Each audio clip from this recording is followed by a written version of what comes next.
Welcome to the first edition of the Tiger Lacrosse Report for 2021. Spiro Morekas, along with the head coach of the Tigers, Shawn Nadelen. And coach, um, you are not the first team to play this year, even though it's early February.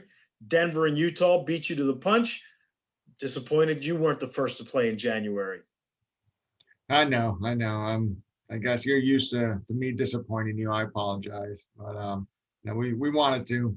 Well, let me ask you this: with the way things are going with COVID this year, obviously a change in the schedule where you're going to play Delaware, Drexel, and Hofstra twice.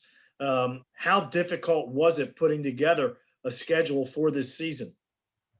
It was challenging, no doubt. Not knowing exactly where we're going to be from a conference schedule standpoint for quite a while. Not knowing what other conferences were going to do with their restrictions for the teams in their conferences, and as you know, we've played a lot of teams in ACC, Big Ten, Patriot League, Big East, all those other conferences and stuff. So it was kind of a trying to communicate with the other coaches and hear what they were allowed to do to see if that matched up with what we had openings for. So it was definitely a lot of fun, during some crazy times in early January. Almost felt like I've never day traded or anything like that, but almost felt like, kind of, it was kind of that wheeling and dealing action. It's just like, all right, I got this date open with these three different teams possibly. And then this date I could shuffle this thing around. And it was, again, it was much more hectic than normal putting a schedule together, but, a lot of fun. And I think the overriding consensus talking to the other coaches is like, hey, let's just get as many games on the schedule as possible and see what shakes out, in the long run. All right, well, let's talk about the team. And when you look at the defensive side, all eyes are going to be on Kobe Smith, one of, if not the best defensive players in the country. How do you see your team on that side of the ball? The defense is, I think, going to continue to be strong part of our team. Obviously, Kobe, has been a big piece to that.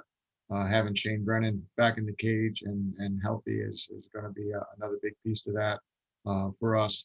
And then, returning some experience with Garrett Zangalia, Mo Silla, at the long stick and close positions. Reagan McNamara got some time last year. He's looking solid. Brandon Hund, who's developing into a really solid defensive midi, and Andrew O'Dare, who's played D midi for us quite a bit in the past. So we got some nice experience, but we also have some youthful guys that are going to be put into positions and expected to play because they've earned those opportunities. And with that, you always have some growing pains potentially with decision making and the pace of a Division I game. But we need those veterans. We need those guys around those younger guys to keep them together, to keep them on point, and to play to what we expect to do as a Towson defense. And last year, one area that was kind of rough for the Tigers was faceoffs. You only won 49 on the season. The opponents won 99, I believe. And how do you see the faceoff position? Is it going to be a group effort again, or are you keying in on one guy? I mean, usually is a group effort, regardless of how many a certain guy takes. Everybody works their butt off in practice, and whoever gets the opportunity, tries to make the most of it, and everybody's ready to go. So we got a good crew of, Joey Chestnut, who's the senior guy in that group, Shane Santora, the sophomore coming back, who saw some minutes last year, and then freshman with Will Frith, who is definitely a guy that's a work in progress, but is showing some really good ability and potential.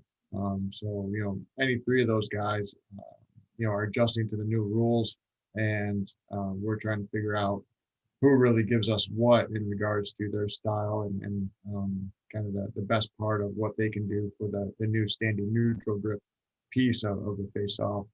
But we're working hard at obviously improving upon where we were last year.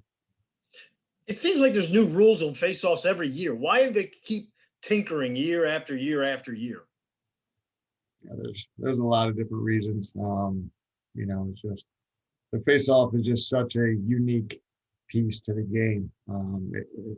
In a way, can decide possession, and any coach will tell you possession is huge in a game. So, being able to have face-offs go to you in your advantage is something that's important.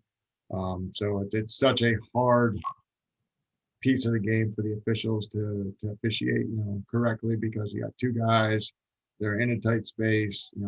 They could, one guy could slightly, you know, get an advantage by tilting his head. Another guy could be rolling in, creating momentum into the move before the whistle. Did they jump the whistle? This again, two officials watching the face-off play don't always catch everything, and so when you have that, it's very challenging. It's definitely very challenging, and teams are just trying to gain the most advantage, just like they are anywhere on the field.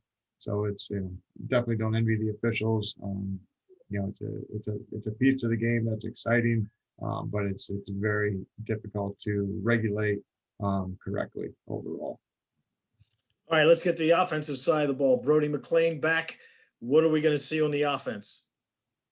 Offense is, I think, going to be a group that we're going to rely quite a bit at the midfield to get going here. No doubt Brody at the attack has been a big piece to us there, but a little unproven with the support staff around him at this point in regards to just experience and productivity. So we do have quite a few older middies in the mix that we're going to rely on those guys to help us control the pace of play and be able to maybe be bigger in regards to production than we've had to rely on in the past. A lot of offenses are based off, the attackman, making the scoreboard light up. But for us, it might be different this year. But you never know. I mean, we have attackmen that are obviously very capable, but as I said, just a little improvement at this point. We're excited about where those guys are at in our offense as a whole.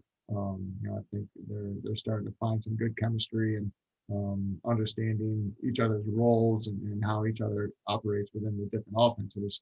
But offense, just like anything, just kind of takes time to really understand each other and get used to playing with each other, and also how a defense is going to play you. If they're going to fall into a zone, are they going to slide quickly? Are they going to extend down and put pressure on you? So those are all things that we got to create for our offense to be able to have success when we face those on game day.